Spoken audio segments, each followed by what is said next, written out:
Welcome back to Building Character, where we figure out how to play as your favorite fictional characters in Dungeons & Dragons again.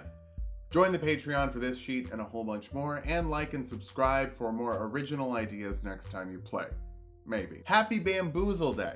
I'm not remaking Captain America because I don't want to remake that video or any other video. It's a hard thing to put into other videos since I'm not remaking the characters, so it would be weird if I brought it up in other places. Bamboozle Day just ended up feeling like the best time to do that. I promise this isn't a double bamboozle. The bamboozle is, it's not Captain America again. The real thing is, I'm not redoing old episodes. I understand that it might be good for views for me to do that, but I want to do everyone's favorite character, and I get about 10 unique requests a day, and only have time to make 2 videos per week. Couple that with having to do hours of research for every character, sometimes weeks of research just to watch an anime that people will say that I didn't watch anyway, and I feel like I'm trapped in the center of a snowball that's rolling down a mountain over and over, getting me further from the light, and the work never ends. I just keep going into a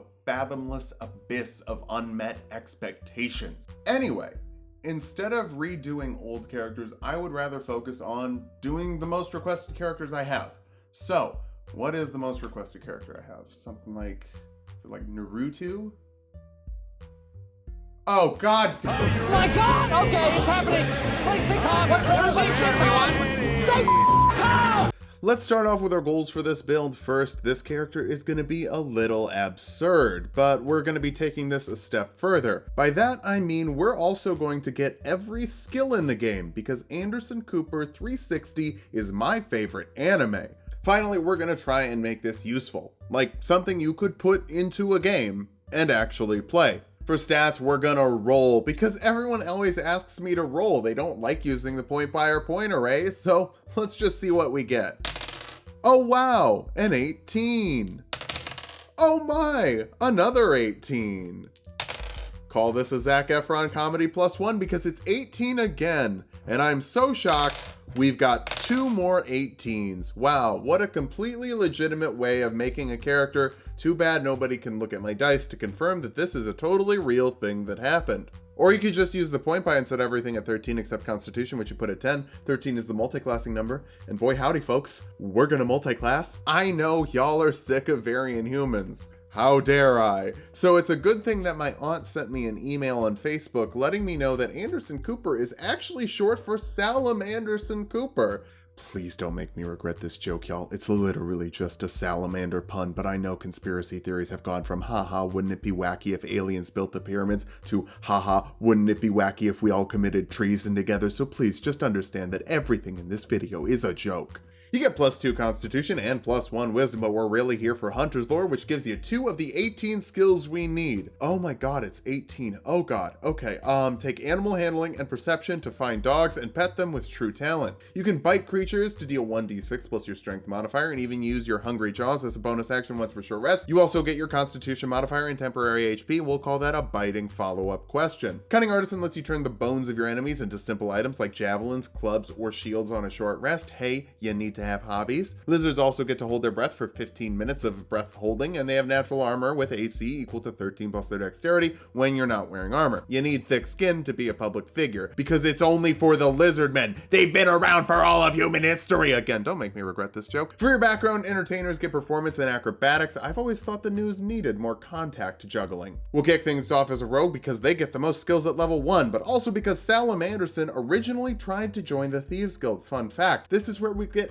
athletics, sleight of hand, stealth, and investigation for investigative journalism skills. For the real journalism powers though, you'll need expertise in investigation and perception. This lets you double your proficiency bonus for these skills, and holy moly, the PB is a very important part of this build. It's all about peanut butter here. This is like the inside of a Reese's cup. I wrote this script before they announced the all peanut butter Reese's cup, but now I'm reading it in the voiceover, and yeah, there's a full peanut butter Reese's cup, and this build is that. You also get sneak attack, letting having you add a d6 of extra damage to your attacks if you have advantage on the attack or a special reporter in the field within 5 feet of them. You do have to be using a finesse or a ranged weapon, but that makes sense. We're not Slamderson just yet. Of course, after interning at the Thieves Guild, Anderson wanted to explore the Landerson, so he became a ranger and got an extra skill from the ranger list, like insight, and can even grab expertise in it thanks to Canny for more peanut buttery goodness. You also get favored foe, which lets you pick a creature you hit with an attack to deal an extra d4 of damage to once per round for a minute depending on your concentration, stacking with sneak attack to add even more oomph to your attacks as long as you have a co-host. Is Kathy Griffin gonna be the new meme request? Seriously, I hope you're okay, Mason. I know this bit was giving you a lot of purpose. But this is the part of the build where we need to start to understanderson Cooper's true divine purpose as a knowledge domain cleric. Your blessings of knowledge give you 2 more skills of your choice, like Arcana and Religion, and expertise with those as well, so you can solve puzzles in a jiff. A jiffy of peanut butter. It's a peanut butter joke. It doubles your peanut butter score with those skills.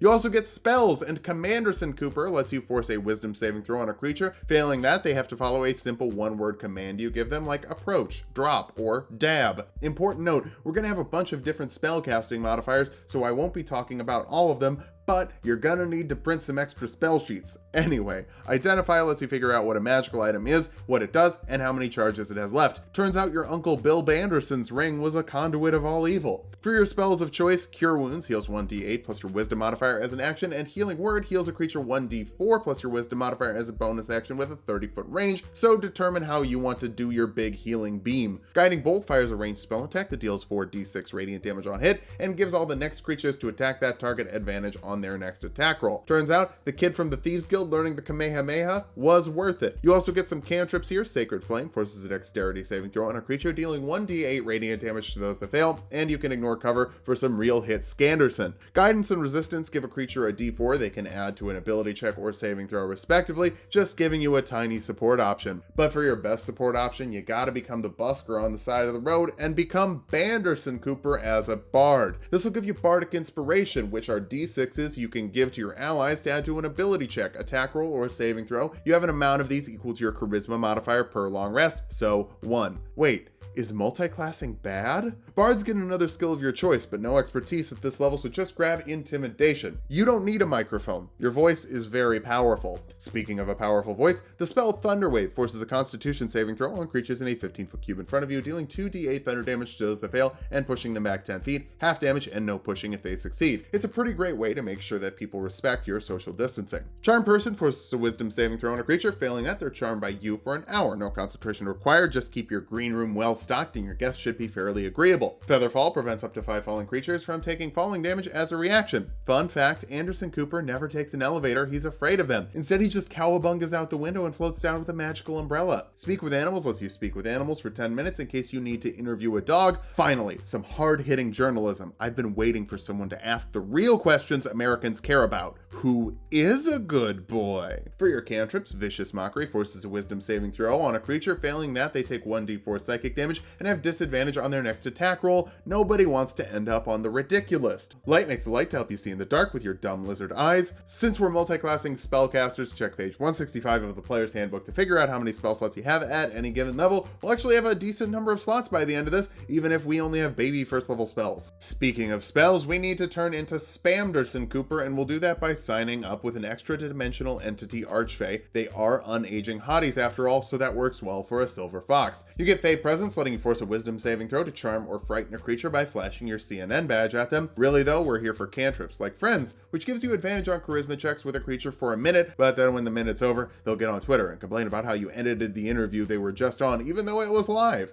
Eldritch Blast lets you shoot 2 beams that deal 1d10 force damage each for that true spam attack, even if it doesn't work on the Sonic skeletons. For first level spells, Comprehend Languages lets you understand and read all languages for some translation action, helping you interview international guests. Expeditious Retreat lets you dash as a bonus action for up to 10 minutes, depending on your concentration. If you don't get up to 88 miles per hour, you're not going to be able to time travel, so make sure you get that going. Multiclassing Warlock is the only major different spellcaster multiclaster thing. Basically, you just got a couple more first level slots, but you can cast your Warlock slots with regular slots and vice versa. For once, we're actually going to stick with a class because second level Warlocks get invocations that make make you better than the other people on the 8 o'clock hour. Beguiling Influence gives you persuasion and deception proficiency to truly turn up the charm. Agonizing Blast lets you add your charisma modifier to the damage of your Eldritch Blast attacks to help you actually keep up in terms of damage a little bit. If it wasn't already clear, this isn't going to be a deadly build. For this level spell, Unseen Servant creates a production assistant that will run errands for you for an hour. You just need to give them a journalism credit. Sorry, spell slot, you don't have to pay them. They're lucky to be working for a big fancy news organization. Think of it as exposure. Time for a callback. We're going to go back to Sleight of Anderson Cooper with Rogue level 2 for cunning action, letting you dash, disengage, or hide as a bonus action, giving you more speed without any spell slots. We're actually here to become a better ranger by just playing a rogue with the 3rd level Scout Rogue. This gives you Survivalist for survival and nature skills for free, and expertise in those skills as well for more peanut buttery goodness. You're also a Skirmisher to move half your movement speed as a reaction when someone ends their turn within 5 feet of you, so you'll be able to get away from obsessive fans like Mason. You also get 2d6 sneak attack damage here to do a little more extra oomph if you're using a weapon. It won't work with Eldritch Blast, unfortunately. Spellcasting Rogue. When is it, Wizards of the Coast?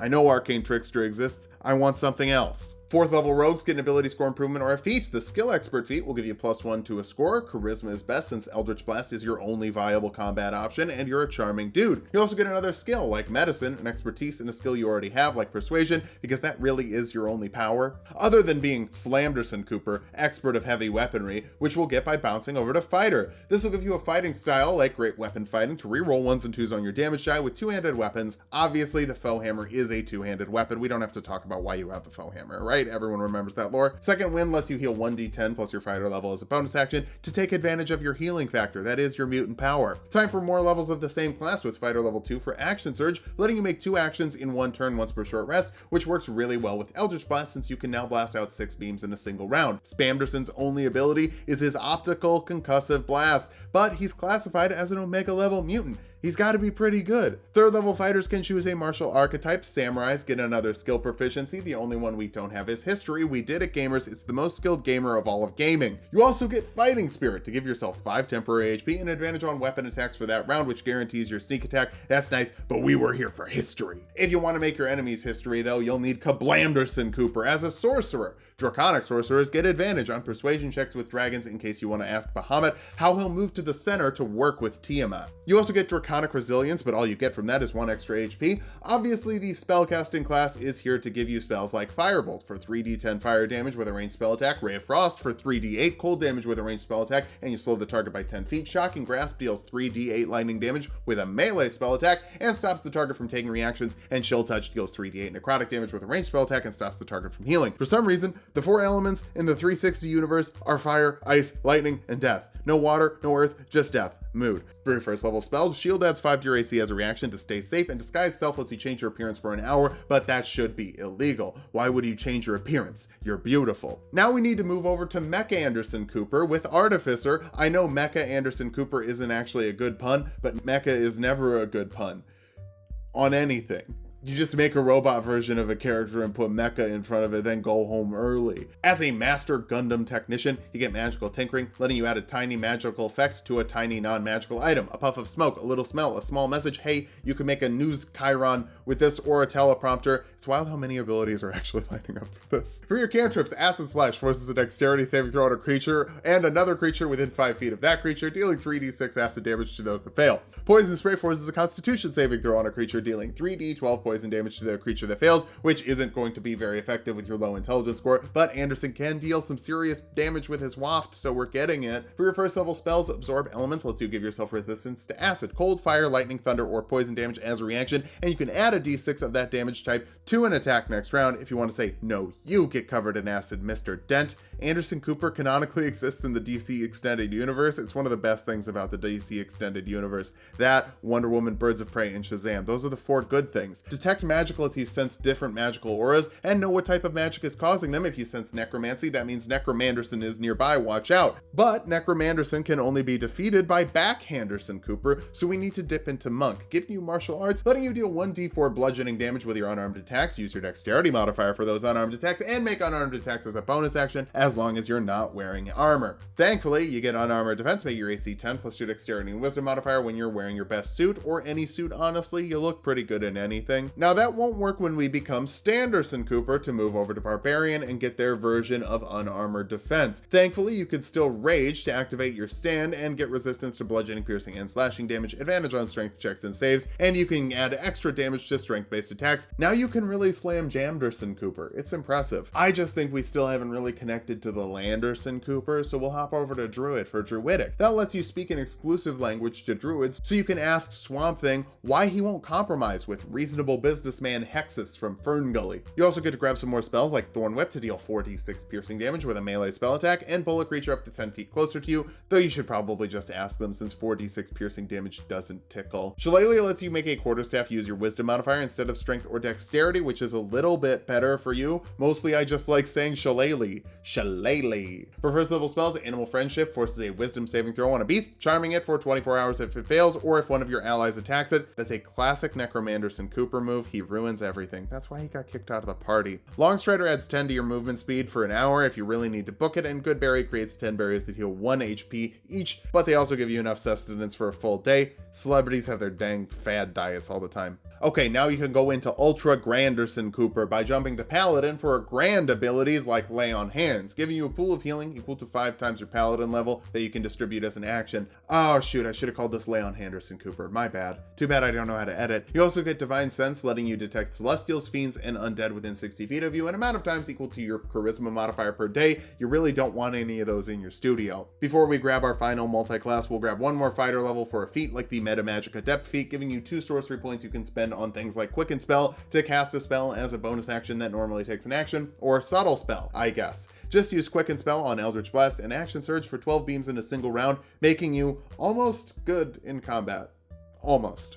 One last multi-class here. We need to take the powers of Necromanderson Cooper, because as it turns out, he was actually you! All 13 Andersons are different versions of Necromanderson Cooper, designed to fight the 7 beings of light and forge the Keyblade. Oh yeah, it's Kingdom Hearts time. First level wizards get cantrips like Toll the Dead to force a wisdom saving throw on a creature. Failing that, they take 4d8 necrotic damage or 4d12 necrotic if they aren't at full health. True Strike lets you instantly kill every creature on the map. Mending fixes a crack in something or puts 2 pieces of something back together, but it won't ever repair your broken heart. Nothing will. For your first level spells, False Life gives you 1d4 plus 4 temporary HP for an hour. Hideous Laughter forces a wisdom saving throw on a creature. Failing that, they fall prone, laughing from your hilarious banter for a minute. Cause Fear forces a wisdom saving throw on a creature, frightening them if they fail for a minute depending on your concentration, unleashing the true power of political neutrality. Magic Missile lets you blast out 3 missiles that deal 1d4 plus 1 damage each, and they can't miss. It's a very important spell for someone with a garbage casting modifier.